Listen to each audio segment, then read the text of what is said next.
Hello and good evening and welcome to another exciting episode of Triple Tap. I hope you guys are excited as well I am to be here tonight. I'd like to welcome, we've got almost a full house here tonight, guys. We've got Lance and Kent Brown on the hosting with us tonight. We've got Kim Robertson and we've got Jeff Masters, all TAP executives. This is going to be a little bit different to what we normally do with Triple Tap, but it is going to be exciting because, as you know, we're going to be addressing rumors, gossip, and false flags. In this freedom movement, there's been many people that have been saying all sorts of things about TAP and things that have been going on, and it's about high time that we address some of those issues. So we're going to skip the normal weekly how's your week been segment, and we are going to get right into it. And we're going to ask some questions of our panel tonight, and we're going to find out from them what they know about all sorts of things. If you would like to contribute to this segment, guys, I encourage you to please use the chat box. I will be monitoring that tonight, and I will be asking our panelists here tonight the questions that you have that you'd like answered as well, if we haven't already answered it for you. So welcome, Lance, Kent, Kim, and Jeff. I know you're all well because we all get to speak often. We're going to kick off tonight's segment, guys, with, I guess initially we started, or Kent and Lance, you guys started this movement with 3 other people. There was 5 of you. And one of the things that developed along the way when we jumped in here was creating TAP satellite groups. And along the way, we've had people come and join us and say they want to be a part of it. They want to look at what we're doing in the TAP satellite groups. But funny enough, for some reason, they tend to come in, find out what we're doing, and they jump out and they go and create their own version. Now, there's nothing really wrong with that. But what we're hearing is that people are claiming that TAP stole the idea of, setting up groups like this and whatnot. So have you guys got any thoughts on this about we stole the idea of like TAP satellite groups from anything else? Did you see anything like this created at the time when we decided to set up TAP satellite groups? I guess Lance is pointing at me because the simple fact is before we started, when we started writing the letter campaign, that's when people started reaching out to us, and the wonderful people around Australia wrote, we suspect, over 100,000 letters to doctors, pharmacists, etc., saying we don't want this forced on us. And at that time, so many people reached out to TAP and said, what can we do to help? So we sat in a meeting, and I kind of forget exactly who come up with the idea, but it was agreed on by the executive at that time that we needed to start TAP satellite groups. Now, there was nothing like that. And at that point in time, we started the TAP satellite groups going. We got a fairly decent response from the 50-odd thousand people who were following us on Telegram at that stage. And immediately after we started that, we had started another group at that time called ANCOP. There were heads of other leaders in that group. The idea of ANCOP was to get all the freedom people into one room to talk and create strategies and unite together to work effectively in different areas, but work together to help free the country. And of course, all those other leaders started copying the idea of satellite groups for themselves. And we didn't care about that. We didn't care about that, and we still don't care about that. I mean, if they're going to get more people involved in the freedom movement, well, then that's perfect. Yep. I don't care about that at all. But yeah, there you go. Yep. Realistically, we started it. Okay, so I'm going to ask a really straightforward question here, and I just want to make it really, really clear to our listeners here tonight.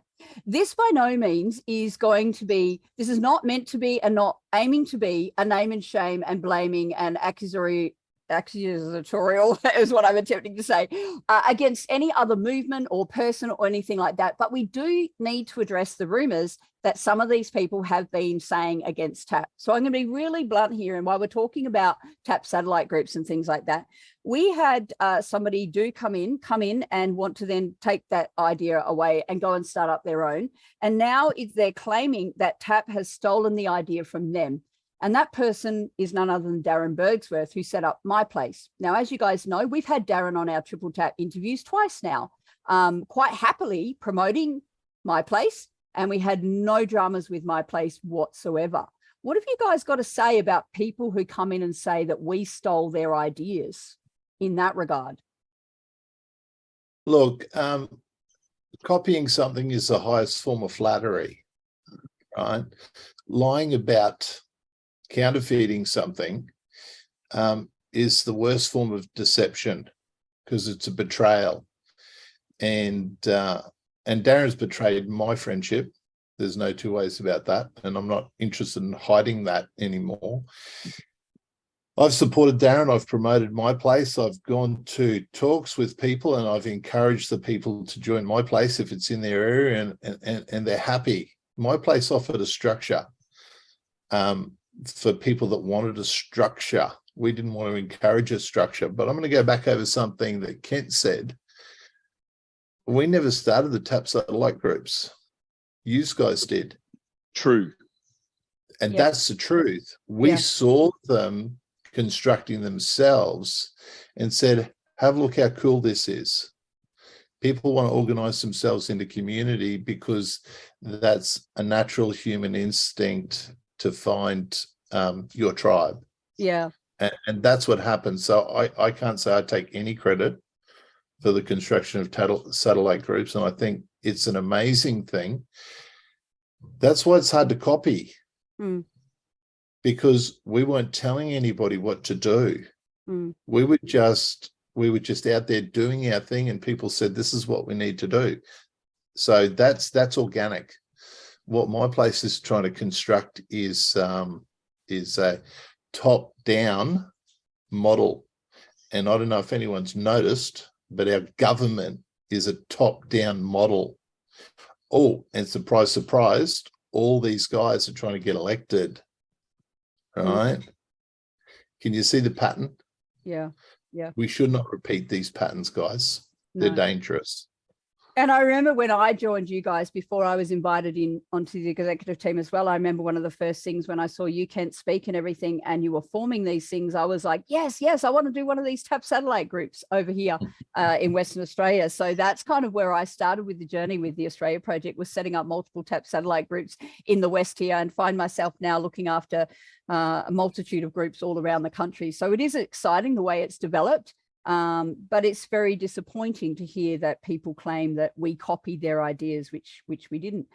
One of the other questions we've got here is, in different locations, obviously, there's been a concept that was developed by, actually, I'm going to call this guy out. He developed this process, and that's Spiro Kalihodos, developed the idea of these people's councils. So this, before I go on to Spiro, what's happened in these different locations where these people's councils are being set up, a lot of the TAP satellite groups were very interested in getting these people's councils set up, which we're now sort of starting to call them people action groups. And it was actually often said to people that who knew that there were TAP satellite groups in various areas, they wanted to set up a people's council, but they were actually told, no, you have to set up a My Place first before you can set up a people's council. What's your guys' understanding of that and how all that went down? Kim? Yep. I agree. My Place has got a structure, and I think a lot of people need structure. Even within the freedom movement, and it's evident that that's the case. But what we are hearing is that there has been, in some cases, in some locations where there was an existing TAP satellite group and a My Place has come into existence, not only did we encourage it, we have never discouraged anyone from joining any movement. In fact, we encourage people to be involved with numerous movements, whatever fits with them. We're not the be all and end all. There are many people out there doing many, many good things. What's not okay, though, is that when these different groups get started and the leaders of these particular groups start to cause division, they create confusion, they get people into a state where they don't really know where they should be aligning themselves with or who they should be aligning themselves with. That in any movement is not okay. We are 3 years down the track in this. And every time a new group or formation comes onto the scene that is not working as it appears for the highest good of everyone, we go through this same cycle over and over again. Now, you would hope that at this point in time, we as a freedom movement collectively would have learnt to use discernment, would have learnt to recognise the signs of when somebody is trying to create that division, would have learnt by now that we should all be coming together and standing as one. But unfortunately, as is often the case, we see things unfold where this division and confusion is instigated, and it does a good job still. So I think they're the key points is what we have been noticing around Australia or in different locations of Australia where these My Place things have got up and running, yep, where there is an existing TAP satellite group. I think it's very sad. Yep. And I often say to some of the satellite group leaders that I deal with is that because they want to be part of both, because they have a big group of people that say started with TAP, and they also want to support My Place, or they want to support another group and another group, and that's totally fine. But I think one of the hardest things when you actually kind of want to serve two masters, as they call it, is that when there becomes a topic that is different on both sides, who are you going to serve if you're actually attempting to be all things to like two different groups? So I always say, pick a group that you want to be with and go down that path and support that group. But choose one or the other, but you can, it doesn't mean that you can't be and support and be part of the other group. But do you know what I mean? Like if you have a 500 people in one group and you want to be both a My Place and a TAP satellite group, what are you going to do when, say, one path that initiative we have is opposing something that someone else has? Then what are you going to do? It becomes a very challenging situation, I think. So it's very hard to serve two masters, as they say. I think I just want to comment a little bit more on that, Ainsley, if I can. I honestly believe that people should be aware enough by now to be able to keep feet in several different groups. But what people need to be aware of is when infiltrators do come in and start causing that division and that divide between any group, it doesn't matter which one, between any group. So if people start to recognize that, then that's when people really need to step up and speak out, recognize what's going on, verbalize what's going on, and deal with it. Yeah. Look, let's talk real world. Okay. Kim, how many different groups are you involved in? Oh, good. Many. Jeff? 4 or 5. How many different groups are you involved in? Probably 3 or 4. Have we ever discouraged you guys doing that awesome work? No. Never. No. No. And it's not about, and I take Ainsley's point, sometimes you have to choose because you're forced to choose, and sometimes there's good reason to choose with the two masters. But when everyone's looking for a good outcome, like Stand in the Park and Hoodies Heroes and the Australia Project and all these other great initiatives, we embrace them all. Yeah.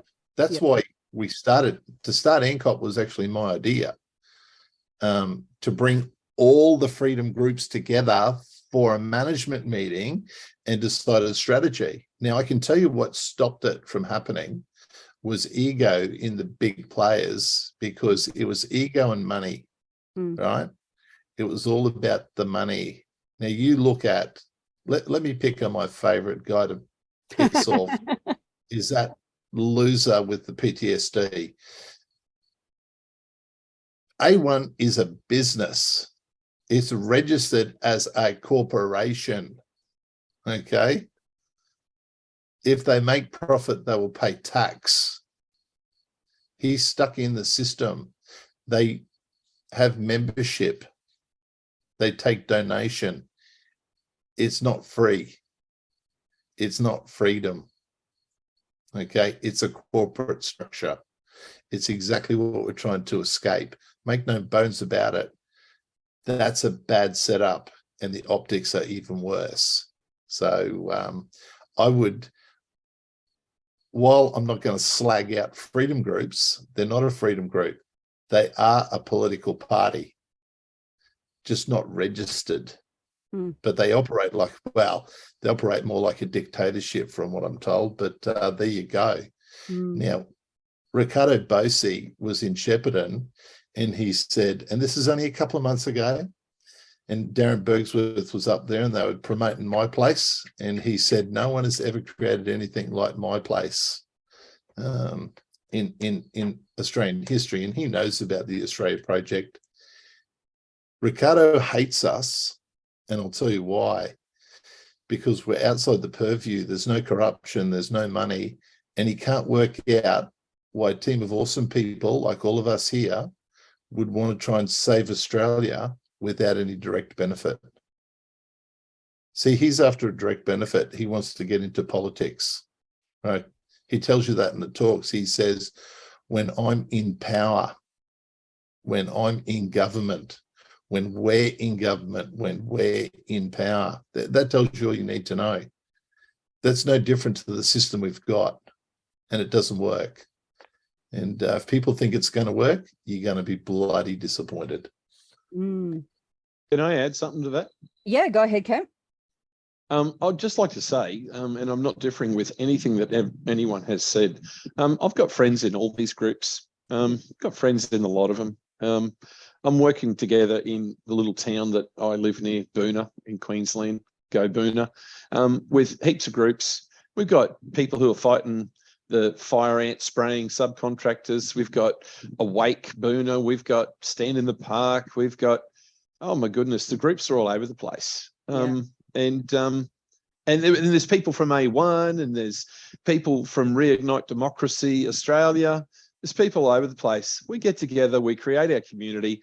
No one cares to point names at each other, because those ego-driven leaders are not involved. And when they find out and they see my face turn up at the park and go, hey, I know you, and we get talking, it's all fantastic. So, there you go. That's my 2 cents. Just keep working together. Okay, while we're on the topic of Bosi, before we move on to the next topic, there's a question in the chat here which I'd love to pose to you guys here. Bosi is growing in popularity, and his base is very loyal. Whatever we think of him, he is. This is a question, by the way. He is the most likely counter tyrant to take the reins. How will you all counter that? Is the question. I'm going to ask the question: Is he growing in popularity? Because we see more people leaving A1 than joining. That is a real hellhole. He's lost whole states, Western Australia, South Australia. You've got domestic violence in Victoria. He's failed to get traction in Queensland. A1 is not popular, guys. It's the illusion of popular because he's weaseled his way onto all the stages. Okay, he's a good speaker, and I hoped Bosi would be the real thing. I was disappointed when I worked it out. He is controlled opposition. I'm eating rice and onions, but I can afford 3 full-time security guards, highly trained, highly skilled, elite. Maybe that's why he was eating rice and onions, so he could pay for the security guards. Yeah, and maybe that's all bullshit too. You reckon? Well, hey, the proof's in the pudding. Yeah. I was in Canberra with him, guys. I was in meetings with him, driving 2 brand new vehicles, got 3 security guards with them wherever they went. I think Sorry, go ahead, Kim. Yeah, sorry. I just want to add something here. Bosie has done a fantastic job of getting information out there and waking people up. Yep. He has. We can't deny that, he really has. And that's really wonderful. You've asked a question here, how will you counter all of that? We don't need to counter all of that. He's doing that himself. And he's doing that particularly by jumping in to run for Senate for New South Wales. Now, what we can tell you, and we are 100% certain of this, is that when you join a political party, you get elected or you get put in there, you sign up to the political party to serve them, not the people. You take an oath. You immediately counter yourself when you do that. So we have no plans to counter anything that he is doing. We don't need to, and it's a waste of our time and energy because he's doing that himself. But kudos to him for going down the road of waking people up. Cool. All right. We're going to move on to another very well-known person who's out there, who's doing a lot of good work, who, like many of us, as you get older, you have a number of businesses and jobs or, that you get to do in your life if you've not been in the one job for like 50 years, like some people have. And the person that I'm now going to talk about, that there's been a lot of talk going on, and that is Spiro Kalihodos. So describe to me, guys, your experience with this man and what you know of him today about what he's doing. So who would like to go first on that before I mention what my experience with him? I'll go first. Thanks, Lance. I met Spiros in Melbourne with Kim and Kent, and he's a very much an entertainer. He's intelligent, articulate. He knows the law, and he's lived a very successful and very broad life. That's what I know of him. Right? I don't know him like personally, like I do Kent. I haven't worked with him closely like I have with Ainsley and Kim and Jeff. So my exposure to him has been limited. So I take him for how he presents himself until proven otherwise. And I've seen a lot of smack talk about him, and it's always half truths. Used to be a used car salesman. So what? Used to run private eyes. Yeah, it was a television show, and it was reality TV way back then. The guy's a creator, that's who he is. Yeah. He is, yeah. So my experience with Spiros is that he has such a brilliant mind. He has been copping a lot of slack recently as well with unfounded claims. He has addressed those claims in interviews. I know he has addressed that with an interview with Stephen Limbrick.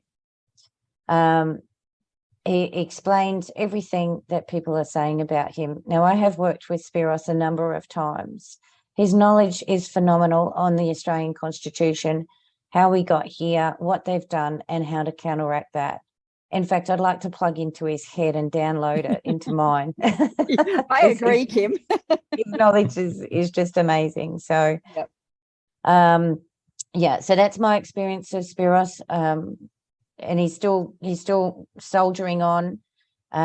He had some hiccups with the People's Councils on an individual basis. He really didn't think that it was going to be the volume that he has received, and has now decided to counteract that by issuing class actions rather than individual cases. Yep. Yeah. Excellent. And of course, my personal experience with Spiro, when I was introduced to him, like you said, Kim, his mind for law is brilliant. He could probably go up against any of the qualified lawyers these days and probably beat them hands down. He's won that many cases. And of course, as you guys know, I'm already going through a major case myself. I'm in the appeals court in Western Australia up against one of the major banks.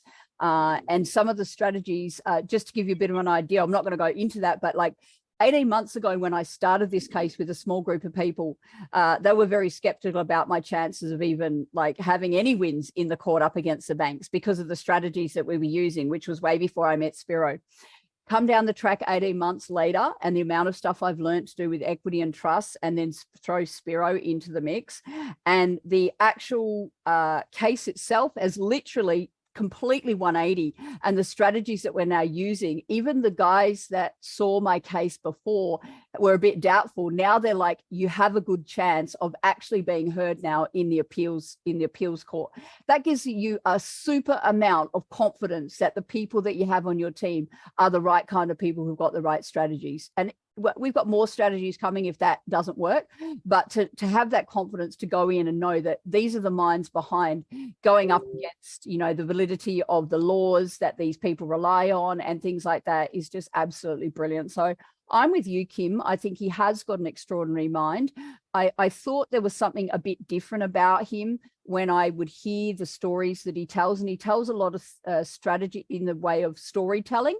That's how he gets the message across to you. And someone like me who just likes quick, it's sometimes hard to sit there and listen to the story, but you get the message through the story. And then other people who've actually met him in person, now they see what you mean. And yes, to me, he's like off the charts with his knowledge and the way he thinks. It's very different. And I would definitely love to tap into that brain and have half of his understanding of what I do on a day-to-day life.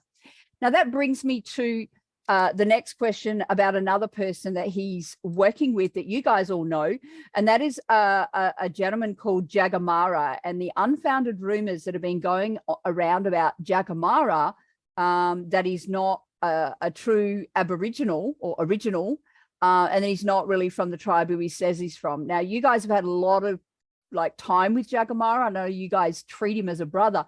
Can you tell our listeners today, what's your experience of Jagamara and the validity of tribes and things like that, so we can squash these rumors as well? Who would like to go first there? Oh, Lance, I'm going to nominate you to go first. Says Lance, All pointing right. to Ken. Just handle it, mate. Just handle it. Let me be brutally honest. Jagamara is just a lion blackfella. Like all those lion blackfellas that we've been told about all our lives. So let's put our racist cap on and say, bloody blackfellas. I run one over once, and he did. I said, "Hey, mate, are you dead?" And he said, "No, I'm not dead." And I said, "I'm going to bury him anyway. You know what lion bastards these guys are." You know, how cliche is it to say lion blackfella? Yeah. How cliche is it? Stephen Limbury should know better. Stephen Limbury started this. Stephen Limbury went with Jagamara into the Central Desert, into a Warlpiri law circle, shot his stupid mouth off, got in serious trouble, put his life in danger, seriously put his life in danger by telling this law circle that I can speak English better than you guys. And they just said, "We don't care about English, mate, out here. You know, they'll speak 4 or 5 languages fluently. English isn't one of them." So I don't know what Steve's problem is, but I met a full-blood Warlpiri lady. She works in the university systems in Australia as an anthropologist. She is an accomplished international artist. She was doing arts the day I met her and selling them. And she said, in Warlpiri, we all know Jagamara, and he is an initiated man, and he's got no problems in Warlpiri whatsoever. Anyone telling you different doesn't know what they're talking about. But she wasn't angry about that. She said, they can come to us and we'll set them straight, right? So she said he does have the law. He is a lawman, but he hasn't finished his law. And she said he needs to come out back to the desert this year, towards the end of the year, and finish his law. So because it's a process, it's a multi-step process. So if there's 5 levels, he's done 4 of them and he needs to finish it. And so that's the case. Now, is he a blackfella? Well, he's an initiated Warlpiri. All right. I've asked Jagamara his heritage, and he's got 8 different nationalities in his bloodline. Now, that's a pretty unusual Australian story, isn't it? You know, nothing like being Italian, Irish, Pommy, French, Chinese, This is Australia's history. We're multicultural. But two of those nations is originally from the mainland and Torres Strait Islander, right? So if you want a cup of coffee, you better never put any milk in it. Because what's that, hey? Nah, it's still called coffee, guys. And if he's a black fella and he's accepted by the tribe, or he's a white fella and he's accepted by the tribe, I'm considered family by Githabul Narakbal, by the king, right? You Now, have I a don't tribal portray name, myself don't as you? Have a tribal name, don't you, Lance? I do, Wagan, which is the clever bird, right? But I don't promote myself as a black fella. Yeah. Right? Jagamara's not running around telling everyone he's a black fella. He's just running around doing his thing. And I've never seen him do anything to bring the originals any disrespect. So this is a story that's popularized to discredit the good work that he's doing. Yeah. That's all. Cool. All right. I'll just back that up too, and see if that's okay. Yeah, go for You it. know, I've spent a bit of time with Jagamara as well. Not only is his knowledge phenomenal, I've actually been with him when he has been speaking to the lawmen on the phone from the Walpurgee. Their relationship is nothing but like father and son.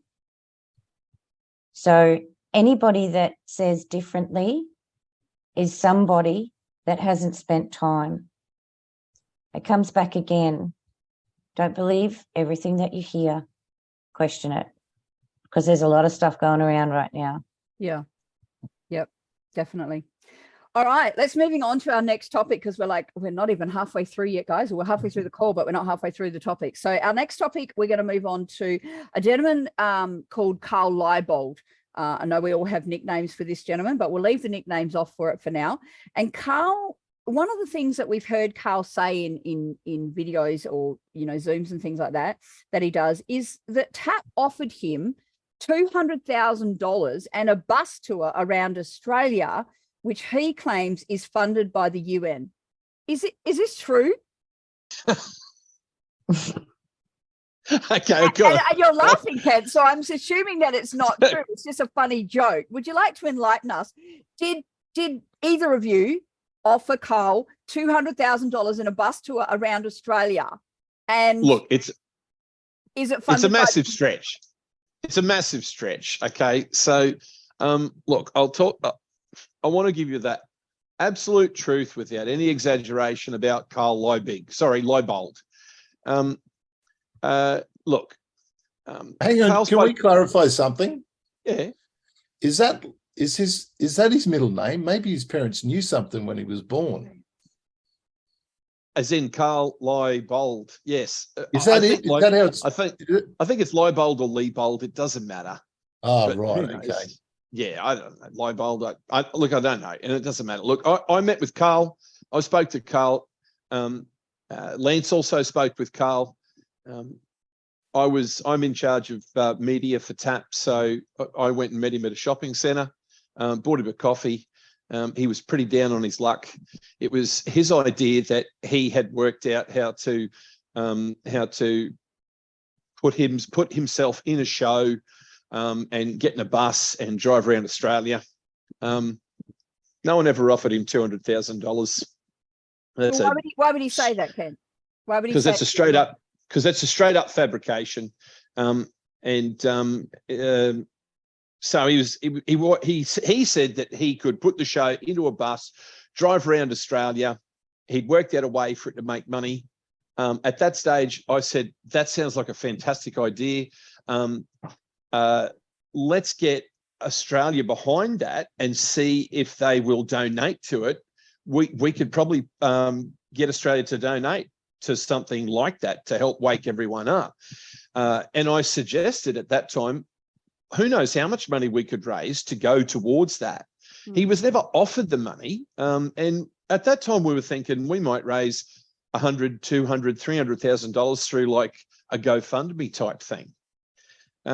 But it didn't take us long to realize the truth about Carl.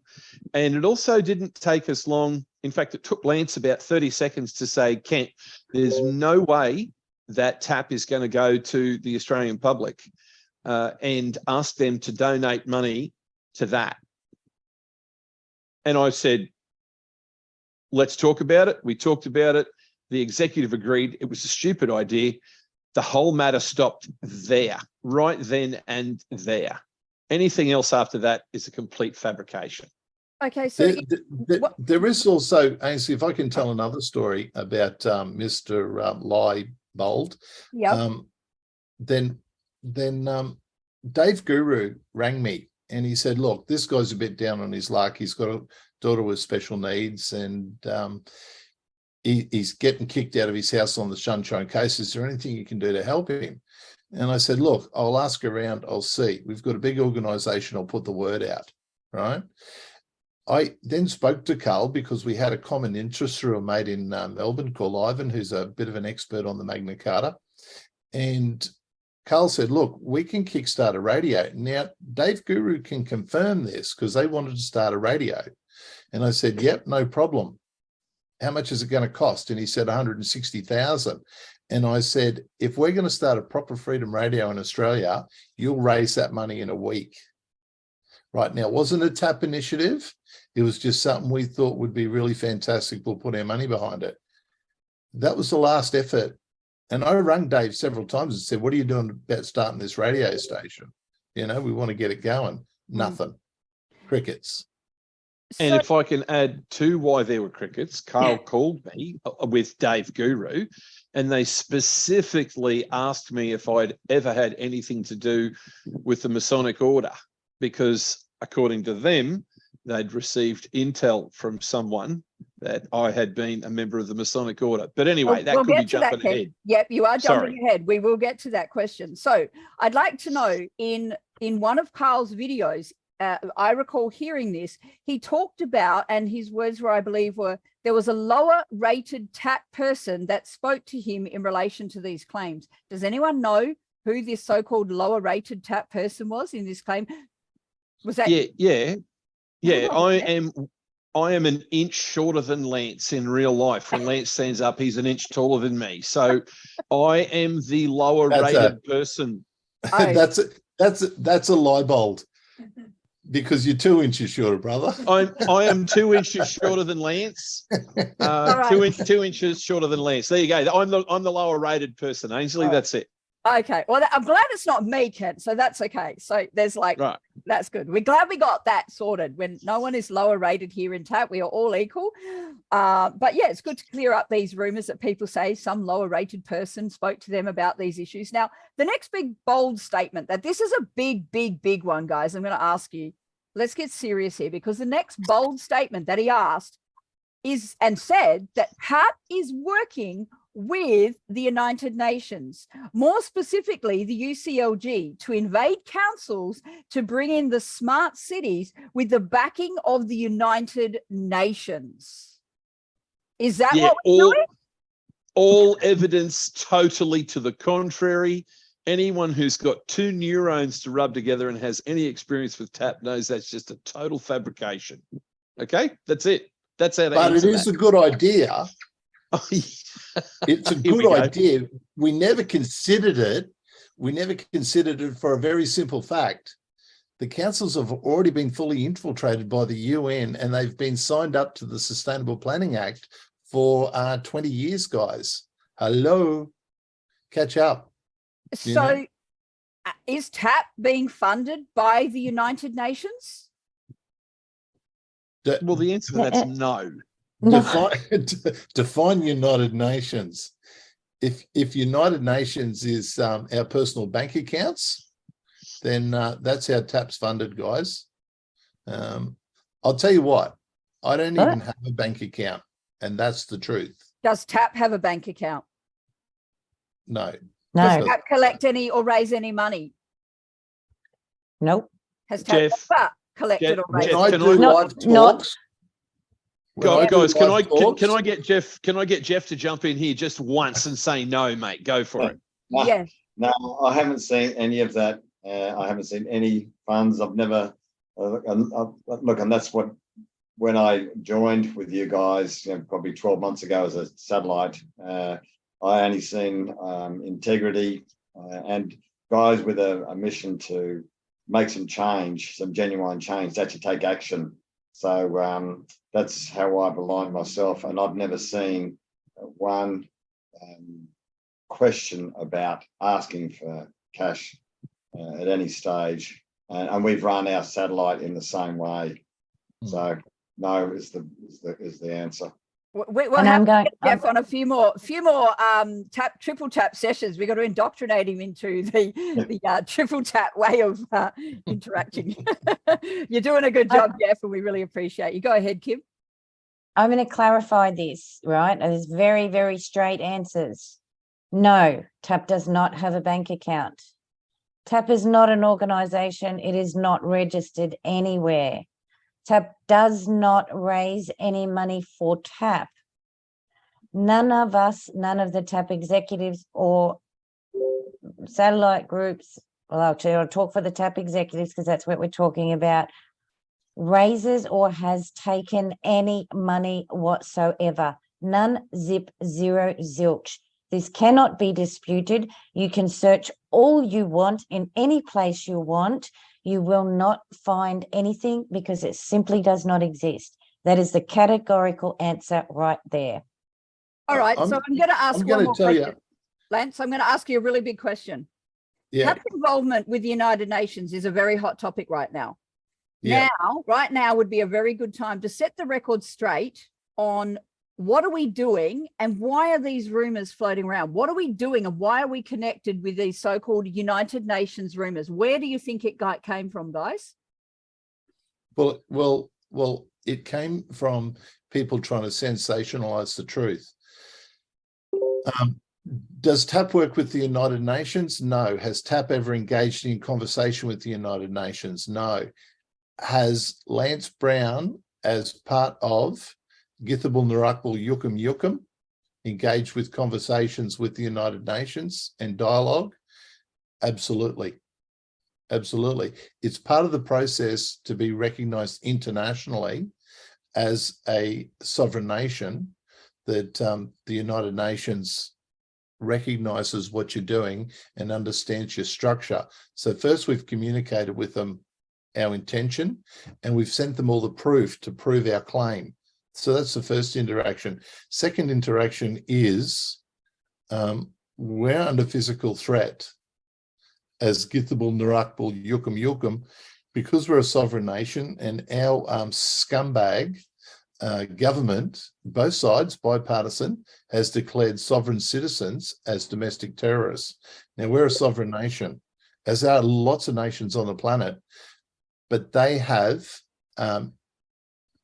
polluted the word sovereign to mean something that suits their agenda. So yeah, we talk to the United Nations and we say, if you don't stop this lawless corporation who are belligerently occupying Australia, then you're going to have more massacres and more wars and more violence. We made a peace declaration. The Australian government, Commonwealth of Australia, responded with an act of war to that peace declaration. So yeah, the only way to get to The Hague is through the UN. And if the UN don't recognise you, you're not going to get there. So it's important that they do. It's important we work with them. Are there bad people in the UN? Absolutely. There's bad people everywhere, guys. There's probably more bad people in the freedom movement, pretending to be leaders, than there are in the UN. And that's the truth. Does it make it right? No. We're trying to work with the good guys. We have direct contact into the UN. And we use that. I'm not going to apologise to anybody. Yep. We're not taking their money. Yep. And we're certainly not following their agenda, right? So TAP itself has nothing to do with the United Nations. It is the sovereign nations that are dealing with the UN, and only in a capacity to be internationally recognised so that they can treaty with other nations. Is that correct? Well, there's many reasons, but treatying is one of those reasons. International trade. there's all sorts of reasons. The United Nations are responsible for international humanitarian law. They're the ones who draft it, make the determinations, kick the cases off to the courts. They're an important function. Yeah. Yes, I can agree there's corruption in there. That's everywhere, you know. What do we do? Ignore them? Yep. Can I expand on this UN issue as well? And I've said this Yeah, before, but I think it's really important for people to hear this. We've been indoctrinated for many, many, many years now. The last 2 to 3 years has taught us yet again that indoctrination has gone completely the other way. And people become so entrenched and focused on a particular organization, for example, the UN, the WEF, the WHO, without knowing all of the intrinsic details. Now, we categorically can say that the UN has done bad things. We all know that. There is no denying that in any way. However, with the nations having to work with the UN, firstly, it is working with. It is not inside of. It is not a part of. It is simply working with the United Nations to ensure that the law is followed in the process of setting up these nations. The second thing is, and this is most important of all, to date, they have been cooperating with us. To date, to right now, in this point in time, we can say that the interactions have been positive. So contrary to what anybody says, thinks, or does, they do not have the facts when they start sprouting off these bits and pieces about TAP's involvement with the UN. So it's really important that everyone hears this and understands or comprehends, that these things are moving forward. These nations are moving forward because we are following the law. And the law is being upheld from the United Nations end. Excellent. Thanks, Kim. Before we move on to our next topic, which is also another big topic, I also just want to articulate in here, just from discussions that I can see going on in the chat there, people have asked about what about TAP merchandise. TAP doesn't actually have officially any TAP merchandise. Why, you see we have amazing t-shirts like the one I'm wearing here, and we also have banners for our TAP, and the one Kent's got on. And of course we have banners available for our TAP satellite admins to purchase. These are not purchased directly through TAP as such. They are purchased independently, and there is no money whatsoever made by TAP. And as you've already heard tonight, TAP does not even have a bank account with which to collect money or take money. So that is from an independent third source that does that. So just to clarify that, obviously it's got TAP logos on it. And to further clarify that, there's no rebate from the t-shirt company. There's no little secret backhander to TAP. No. Right? So we're not making any money out of this as an organization. It's just if people want something, they buy it. Look, at the start of this, I went out and bought, I think, 200 of the red shirts with the old logo on it. We sold a couple at absolute cost, and I could show you the receipts for that. They were $27.50 each. We gave the rest away. Yeah. So it was $3,000 worth of shirts, whatever it was. Yeah. Out of my pocket, we gave them away, guys. We're not in this to make money. We've got a country to save. Yeah. We'll all be millionaires if we win this. And we certainly won't be millionaires. Do you? We won't be millionaires selling t-shirts, I can tell you right now, guys, because now the t-shirts are done. They'll get sent direct to you. So we don't even have to hold stock. It's done directly with the t-shirt company. So that clears that matter up hopefully. So thank you. And Lance, appreciate you guys putting your hand in your pocket to actually get that done. Initially, as you know, we guys have changed logos and all sorts over this last 3 years. So we are transitioning and changing, which is good to see. So we've got about 10 minutes or so left. We've still got a fair bit to get through. So the next topic that I'd like to talk about is another one that's quite controversial. And that is, again, on a man called David Cole, or Lerner, and Craig Aldridge. And in a Zoom meeting, David Cole talked about using PMAs to build what he calls a nation. How is this different to what TAP is doing with the nations? I'm happy to take that, but anyway. Yeah. No, you take that, Ken. Cheers, mate. Look, PMAs are a very useful structure. And that, look, anyone who says they're not is kidding themselves. Our domestic enemies, that is, for example, our government, the parliament, etc., the people who are actually owned by corporations, they're all in PMAs. And the simple fact is they are very useful organisations to keep yourself out of the law, out of the reach of the law. And they certainly use that to great effect. Okay. However, there are multiple organisations around the world that utilise PMAs as well. For instance, being part of the Universal Postal Union. That's kind of, it's a union, but it's kind of a PMA. So while PMAs are used inside the structures of nations, and they do form, sort of unofficial PMAs, that's not how you do it.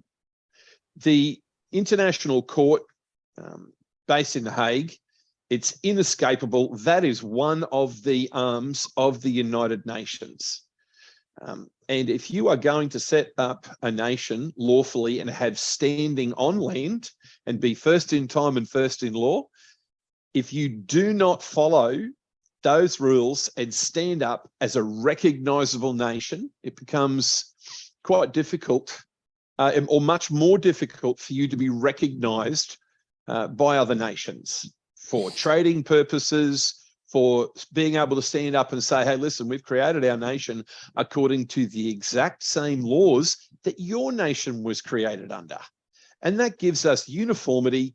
It gives standing in law. It gives us the ability to say, we're the same as you, and so you've got no right to attack us. And that brings true power and true protection to, in the form of recognisability and uniformity to our Australian Aboriginal governments as they stand up. And I can tell you right now, they're super excited to stand it up and prepare for many, many more of them. So okay, I want to ask you this question direct from one of our listeners. The UN is a compromised institution. Seeking recognition from them is being part of them. What gives that foreign body jurisdiction over us? And basically they're saying, we're kissing their ring, and so much for freedom. What have you got to say back to this person?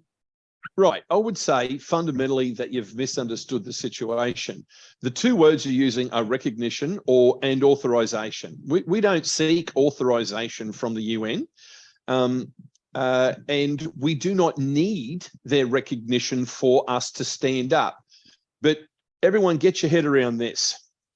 If you try to stand up as a nation, and without formal recognition internationally from other foreign nations who say, yeah, you've stood up the correct way. We see all of your structures. You've got a chief minister, you've got an attorney general, you've got all of these structures that we understand, and you communicate excellently through paperwork.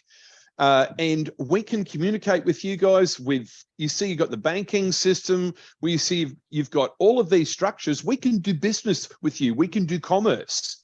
Okay, and when you stand, can you imagine trying to stand up inside the current political climate in Australia and saying, no, we're the true sovereign nation, without having gone through all of that recognition?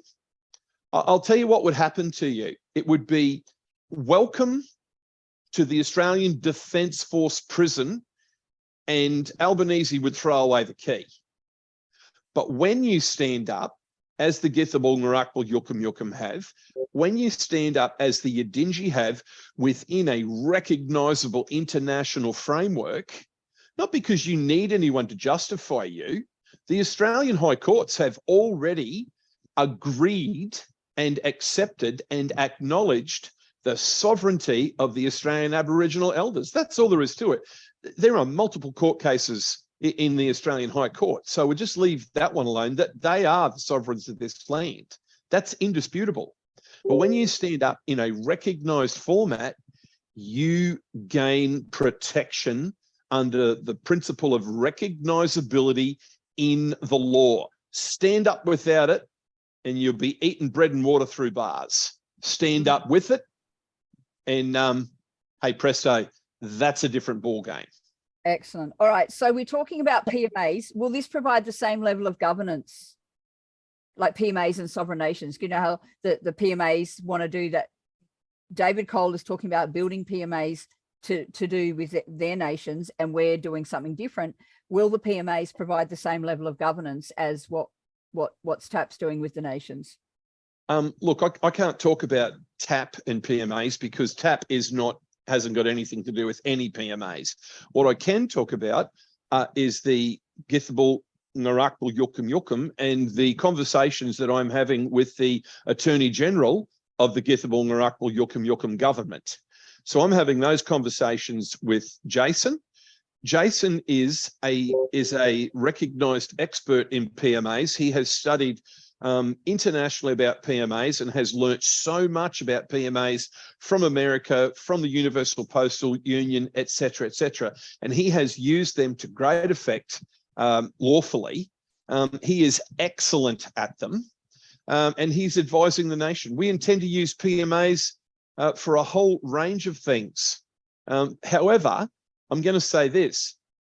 As far as I'm concerned, that's private Githable, Narakbal, Yukum government matter. Yep. And I won't be discussing that any further. But PMAs are very, very useful. Okay, cool. Well, sorry, Ainsley, we need to just further address this. You go, Lance. Go, Lance. Yep. All right. So if I could talk about Craig Oldroyd and David Cole. I know both of them. I'm on friendly terms with both of them. They're both doing excellent work to encourage the tribes to understand sovereignty, which is extremely important work. And they've chosen the PMA path. Now, I've met with them, and Rumours was in the meeting, and I expressed to them that I didn't think it was going to be as effective. But if they want to give it a try, that's up to them. We're not here to force anybody, okay? We're not here to bully anybody. They're good people doing good work, and we let them run their race. I think if it doesn't work, they can do the Adinji system. Yeah. I think it's important to clarify what the difference is for operating under a PMA and operating under a nation. I think that's where this is going, this question, because there's a lot of confusion. It is creating a lot of confusion. So, Lance, you might just want to have a quick overview of what the difference is operating under a PMA as opposed to a nation. Right. So, first of all, the first PMA that we know recorded is in the Bible. It's Adam and Eve and God. And God said in the Bible, wherever two or more come together in my name, I also will be there. That's the Holy Union. Then he said to him, go forth and multiply, have children. That's men, women in a PMA living in a natural state, following the law. So that's as basic as it gets for a PMA. Now, internationally, PMAs are used for protection. I can email a document to Ainsley that shows that the Australian government is a PMA, not a corporation. So the members enter a PMA. They don't enter it for fun, right? They enter it as a place of protection. The Australian government can never be a nation because they don't own land. To be a nation, you must hold land. To be a PMA, you don't have to hold anything except for a whole heap of people coming together to say we're all going to agree on something, right? The nation is where the power is, because the power is in the land. That's where the power is. That's where all your rights are derived from. That's where your birthright is. It's in the land. So the two most valuable commodities that we have is ourselves as people and land. And we don't need anything else. That's all we need. So that's the high law. Okay, PMAs is when you don't own land. We're running out of time, guys, so I'm going to ask you to keep your answers short, please. David also talks about the tribal councils working with My Place councils. How does this look in the bigger picture? And again, Will it have the same impact as the nations that obviously TAP is working with to build? Who would like to answer that question? Look, No. I think they'll fail. Yeah, I don't think they simply do not have the same standing, as Lance was saying before. They do not have the land. And that's where it lies. They do not have the land. When you have the land and you are first in time, best in law, that is where the true standing comes in. Cool. Well, you might be able to And- answer this one then, Kim. We know that we are working with the true elders of the land, and this is proven by a confirmation of the apical ancestry. So do we have any idea on who the elders are that David's working with? Only from what we have seen in previous displays. Do I know exactly who he's working with right in this point in time? No, I don't. What I can tell you is when you talk to the true elders of this land, they fully comprehend this process. They have been working towards sovereignty for everyone for a very long period of time. They know, they can see the merit in what Yidinji have done by standing up and creating nations. A lot of the other ones that you do talk to, and I'm talking people who have been indoctrinated into the corporate world there, run scared because it means a massive change. It means that their pittance of funding that they get through the government system is likely to run out. But what they don't recognize is the bigger picture and how that looks, and where that not just funding, but lifestyle change of the way that we actually live and approach life is incorporated into the nation. They cannot see it. So I can't say categorically who he is working for, but I do know for 100% through processes of going back through ancestry, knowing who you are talking to, the elders we are working with are the true elders of the land. Cool. Thank you, Kim. Well, we will be going over time, guys, tonight. So stick with us because we're on the home stretch now. We've only got a couple of questions left, but I think some of these are the most important questions because from quite some time now, we have heard the rumor, and one of the reasons why some groups out there don't want to work with TAP is because, okay, Lance, Kent, this one's for you guys. You've been accused many times of being Freemasons, and we want to know, do you have any affiliations with the Freemasons at all? Are you guys secretly Freemasons? Are you belong to a lodge? Like, come on, this is your one time to be open and honest with us. Are you guys Freemasons? No, I'm not. I have no idea what you're talking about. I think you've got the wrong hand in the wrong spot. Look, I've come up against heaps of Masons in my career as when I was a police officer.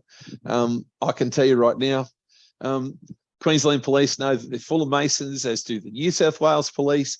I've received Masonic handshakes from senior police officers in the Northern Territory, spoken with coppers in Western Australia, from South Australia, the ACT, Victoria. They know that their bosses are fully infiltrated by Masonry and by female coppers who are members of the Order of the Eastern Star. I have a fantastic track record in Queensland of having been invited 3 times to join the Masonic Order, even after I had absolutely played a key pivotal role in removing corrupt police from the Queensland Police Service who were members of the Masonic Order. I turned them down all 3 times. The way they operate is to try to get people who could be a problem into their group, capture them and force them to do the right thing. I've never, ever, ever have I ever had anything to do other than a role playing against the Masonic Order. I find that secret order where they shake hands and promise to support each other, etc., over law and order, I find it disgusting. I don't want anything to do with it. I've never been part of it. End of story. Excellent. Well, we just thought we had to ask that pertinent question. And now that everybody knows you guys are not Freemasons, but you've also been accused of being part of ASIO and AFP. Is this true? Who wants Yes, that? yes, I work for ASIO. Secretly, I'm the chief of ASIO, and I work with aliens as well. That's my answer. Well, I hope you said that tongue in cheek. So you're not really part of ASIO, right? Just a yes or no answer, boys. Yes or no answer. Yeah, exactly. No, I've never worked for ASIO. No. I would like to work for ASIO. That'd be cool on your resume. I never have. Right. Yeah. Now that Never doesn't exclude the rest of you. Kim, Jeff, have you worked for ASIO or the Australian Federal Police? I've been followed by ASIO, but no, I've never worked for ASIO. If you look at Jeff's eyes, you can tell he's worked for ASIO. Jeff? No, and no to the Freemasons. No to Freemasons and no to ASIO. And the same goes for me, guys. Not part of ASIO, not part of Federal Police. In fact, I don't like them. All right. Do you have any idea, guys, where these claims have come from? Freemasons, ASIO, where have they come from? I'm going to give you my answer to that. Short and sweet.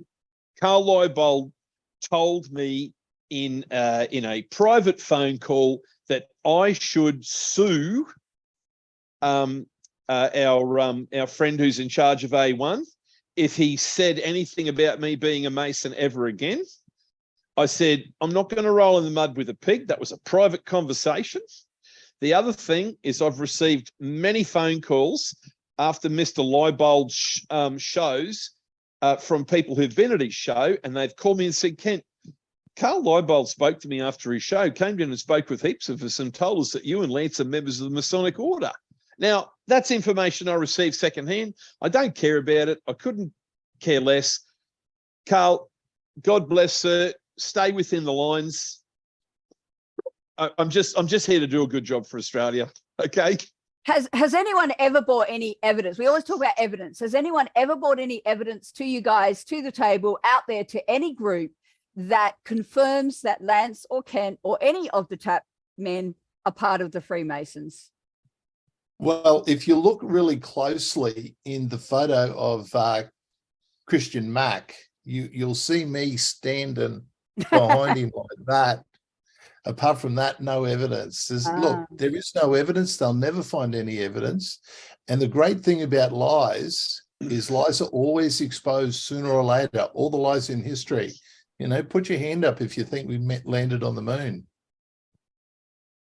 No one here thinks. Put your hand up if you thought we landed on the moon. Oh, I used to think we landed on the moon when I was about 7. Right? There's many things out there. Lies are always revealed. It's best not to tell lies because then you lose all credibility. Now, like Kent, I've had plenty of people ring me and say, hey, I was at a meeting down the Gold Coast and people were talking and they asked Bosey about the Australia project and he goes, no, they're Masons. No. People have heard that conversation. No, they're Masons. Look, people try and discredit you for 2 reasons. They don't understand you or you're too much competition for them. Yeah. That's why they tell lies about us. And I believe Bosey doesn't understand why a group of awesome people would be doing this and not seeking, reward. But we are seeking reward. And we're seeking reward as a massive community. We're trying to save a nation. That's why we're doing it. See, he doesn't understand that, guys, because all he's trying to do is save himself and his family. Not you guys. He wants to save himself. He wants to be the emperor. Yeah. All right. Yep.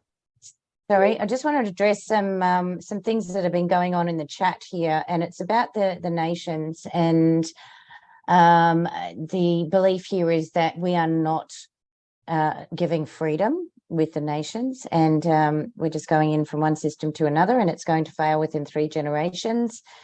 And more innocent men, women, or children could possibly die from this. So I'm going to say this. Right now, you have no right to judge. You don't know the ins and outs of it. You haven't taken in the words that have been spoken. Now, these nations, we get this. It is going to be a when it is running, people will see. You don't know what's written into the Constitution. You don't know how the structure of this nation is as yet, and yet you judge. Have you learnt nothing? And I'm talking directly to you, to the person who has actually written these comments into the chat here. Have you learnt nothing over the last 3 years? Is it not time to keep an open mind and an open heart? You talk about freedom and sovereignty and you challenge Kent. Have a look at what's happening to those who are claiming that they're sovereign citizens right now in Australia or have been sovereign. They're getting arrested and put in jail. Who knows how long those sentences are going to be, because they are standing up alone. Now, what you are trying to do here with your comments is the very thing that we are talking about not doing. Right now, it is the most important time in our life, in the history of humanity, where every single person on the planet needs to stand up together. You really need to think about this. It's okay to have questions. It's okay to want to know the ins and outs of things. But it's not okay when you carry on down the path of trying to divide the very thing that is going to bring us together. I'm calling you out on this because this goes against everything that we have talked about. And this is what is causing Australia not to move forward at the rate of knots that we should be. Every single freedom group needs to come together, needs to stand up, cut the bullshit, get on board, find a way forward, working with the other groups. We should be there by now, and we're not. 100%, Kim, 100%, couldn't agree more. And you certainly have the backing of a lot of people in that in the chat there for that. So well done. Guys, we are definitely over time tonight, but it's been amazing. I think it's been crucial and important that these rumors, this gossip, all these false flags that are going on out there to discredit TAP and the good work that we're doing is done. And yeah, you know, great. Thank you for being here, Lance, Kent, Jeff, Kim, for answering those hard questions. Let's hope this has given the general public some more clarity. When this goes out, I'll get this up ASAP, and hopefully it'll go out there and people will then see what we're doing. Have you guys got any last comments that you'd like to leave before we close off tonight? Always work for the highest good. Come from the heart, come with love. Let's go forward. Keep your frequency high, and look, where people are making accusations, ask for receipts, ask for evidence. That's a real critical point. When I keep seeing these things, now ask for it, because there's going to be more division as time moves on, as we get closer to really freeing us all from the tyranny that we find ourselves in. Yeah, excellent, Jeff. Ken, Lance? Yep. I want to say TAP is not, TAP is about bringing all the freedom groups together and working in a community and educating the Australian people and trying to help them wake up. What the sovereign nations are doing, they are doing. They've been trying to get this done for a long, long time, so much so that they have fought the cases in the high courts of Australia. It is the leaders, the sovereigns of those Aboriginal nations that are pushing ahead with this.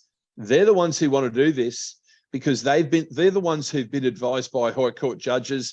They're the ones who've been advised by international lawyers. They are the ones who introduced this truth to us. TAP remains committed to waking up the rest of Australia. It is the Aboriginal sovereign nations who are pushing ahead with this. I say power to them. I love the idea. That's Kent Brown. TAP is about waking people up. And everyone's got a right to choose for themselves. God bless. Love you all. Thank you. Lance, would you like any last words before we close off tonight? Yeah, look, I'm really happy to be here. And I'd just like to say that I love everybody in Australia, even the arseholes. And